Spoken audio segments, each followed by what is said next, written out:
Hungduan in Ifugao is one of my favorite places in the whole country. It's so true to its origins and is a national gem that I hope won't change. Every year, 3 rituals take place to mark the end of the rice harvest and the beginning of a new cycle. The Baki, the Inum, and finally, the Punuk, or collectively known as the Hua.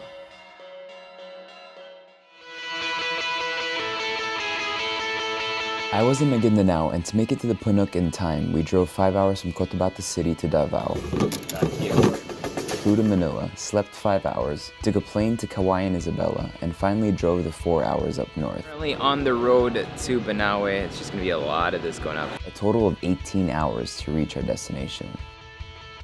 After 5 hours in the car, lots of landslides, fog. It was quite scary to actually drive and just people kind of like running through the street. We finally arrived here at the Banawe Hotel where we'll be spending the night. So we're too late, obviously, to make the drinking ritual, which happened this afternoon, and that usually goes on till just very early in the night. And then so we're just gonna have dinner, chill. It's been a long day of traveling, and sleep early so that tomorrow we can wake up early and finally just experience the Punuk. Good morning. All right, so it's about 6 a.m. here at the Banawe Hotel, and finally the weather is looking great. So yeah, I can show you a quick drone shot of the view I was lucky enough to wake up to. Beautiful. The province of Ifugao in the north of the Philippines is known for its UNESCO heritage rice terraces that run through the Cordilleras mountain range.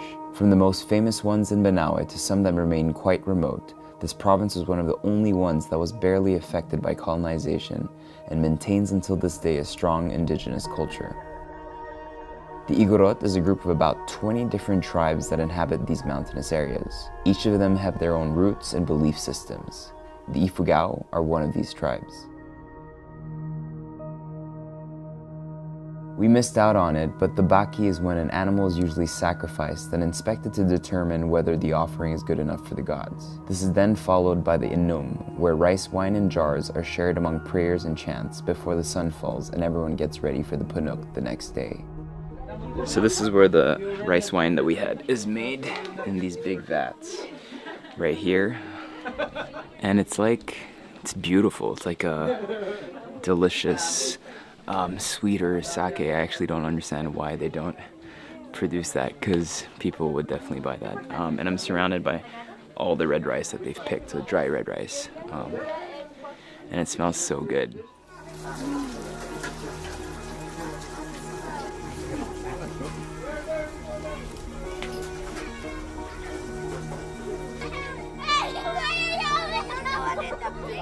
The Mumbaki, the ritual specialist, sat under the albang or rice granary, chanting and praying to the native gods, before inviting us to partake in rice wine, chicken, and the pig stomach from the night before.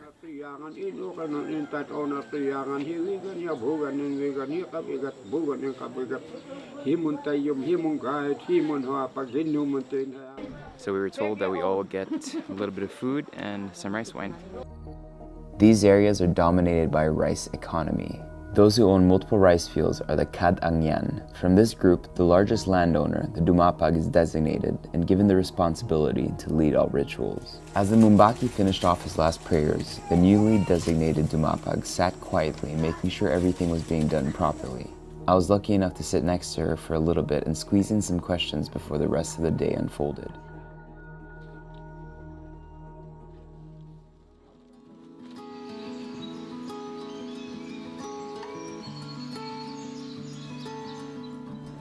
Okay, ritual is done. Prayer over the food is done. Now we're just walking in between the rice terraces. I swear this is probably one of the most surreal experiences when you get to walk in between rice terraces, because it's just so beautiful and it's so breathtaking. I mean, look at everything that's around me. It's gorgeous. So we're heading down to the meeting where the 2 rivers kind of converge, and that's where the 3 different barangays will meet. So they'll make lots of noise, and it's basically supposed to be like a challenge, and then they get down to the river, and that's where they do the punuk, or the tug of war.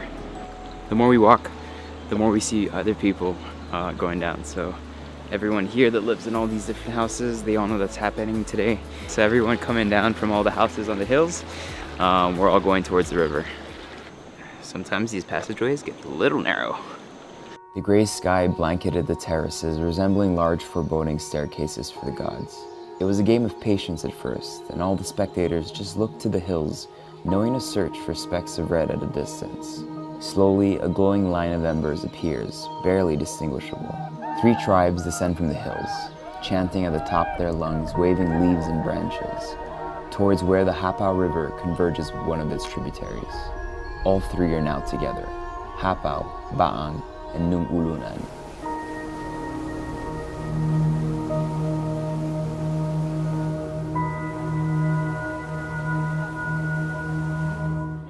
So as you can see, it's about to start.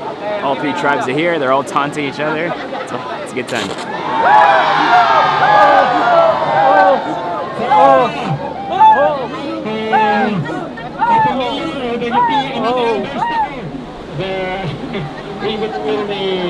Become calmer.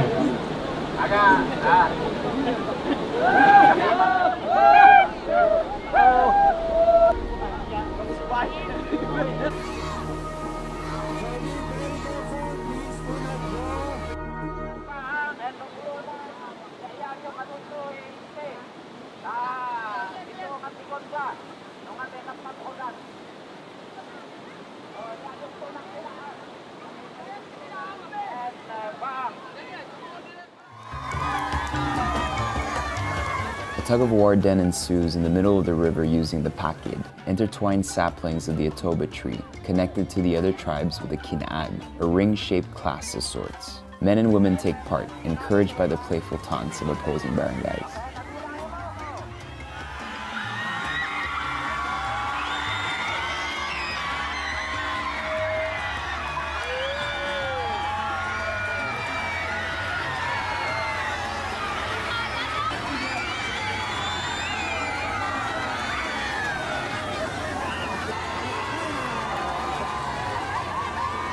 Even our own Secretary of Tourism teamed up with the Dumapag and friends to take part in this tradition.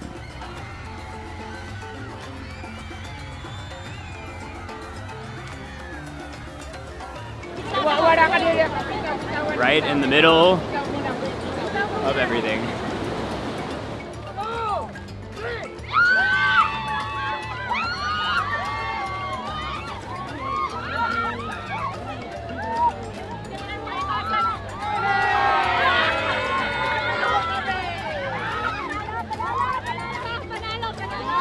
After a winner is declared, the human-shaped kinaag is thrown into the river, to be taken downstream by the currents, letting other villages know that the harvest in this area has come to an end. This is one of the few remaining non-commercialized rituals we have left, and you can tell that the people do it for themselves, not those of us watching from the sidelines. I've picked rice before, and it's a back-breaking, difficult mental and physical profession, which is probably not helped by the temperamental weather we have nowadays. This is a moment for all the farmers to reconnect with their way of life, their history, to laugh the season's adversities away, and reinvigorate everyone for the upcoming cycle. I'm so happy that I was able to observe it this year. It really truly felt like a privilege. So at the end of the tug-of-war, there are various kind of like small competitions going on. They even vote on the best kind of bark that was used for the tug-of-war, and then at the end of it, the barangay that wins gets prize money, which is really cool. The festivities are pretty much done. People are about to eat some crazy looking red rice that we had this morning that was absolutely delicious also. And then there was some pork out there as well. It's gonna be a huge feast and good times.